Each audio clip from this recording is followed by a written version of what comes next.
So how to change the pin code on Farfisa Keypad. Currently set at 8855.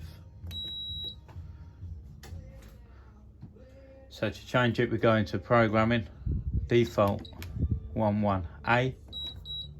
We then select the relay, which is 01A. We then enter in our new code, press A. We now scroll through all the other code slots that are empty.